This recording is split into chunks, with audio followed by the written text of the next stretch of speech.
ဘဝမှာလူရည်လို့ဖြစ်လာရင်ပတ်ဝန်းကျင်ဆိုတာရှိတယ်ပတ်ဝန်းကျင်ဆိုတာရှိလာလို့ရှိရင်ကိုယ့်အပေါ်မှာလိုတဲ့လူတွေရှိတယ်လို့မလိုတဲ့လူတွေလည်းရှိမှာပဲလူတိုင်းသဘောကျအောင်ဘယ်သူမှမဆောင်ရွက်နိုင်ပါဘူးမြတ်စွာဘုရားလောက်အဖြစ်ခင်းတဲ့ပုဂ္ဂိုလ်ကိုတောင်မကြိုက်တဲ့ပုဂ္ဂိုလ်တွေရှိသေးတာပဲမဟုတ်လားမကြိုက်ရင်မကြိုက်သည့်အားလျော်ဆိုတာသူတို့မကြိုက်တဲ့အထင်ကိုနှုတ်ကမြက်ပြီးတော့ပြောမှာပဲဗျအဲ့ဒါတားလို့မရကိုလည်းပဲသူများကိုမကြိုက်ရင်မကြိုက်သည့်အားလျော်ဆိုတာပြောတာပဲမဟုတ်လားအဲ့တော့သူ့အထင်ကိုသူလွတ်လွတ်လပ်လပ်ဖော်ထုတ်တာကိုကိုကဘာခံစားရရှိလဲ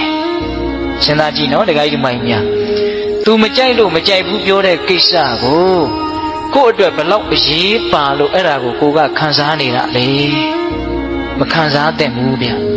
သူပြောတာသူ့စကားသူထင်တာသူ့အထင်ဟာကိုယ့်ကိုဘာမှတကယ်တမ်းကပြောင်းလဲသွားစေတာမဟုတ်ဆိုလိုတာကသူ့ရဲ့စကားတန်တွေဟာကိုယ့်အပေါ်မှာဘာအကျိုးသက်ရောက်မှုမှတကယ်စင်စစ်ကတော့မရှိဟုတ်လားအဲ့ဒီစကားတန်ကြောင့်တော့ကိုဘာမှဖြစ်မသွားဘူးချီးမွမ်းလို့လည်းပဲကိုတကယ်ကောင်းမသွားဘူးပင်ကိုကမကောင်းရင်မကောင်းပဲကဲရဲ့လို့လည်းပဲကိုတကယ်ယုံမာတဲ့လူတစ်ယောက်ဖြစ်မသွားဘူး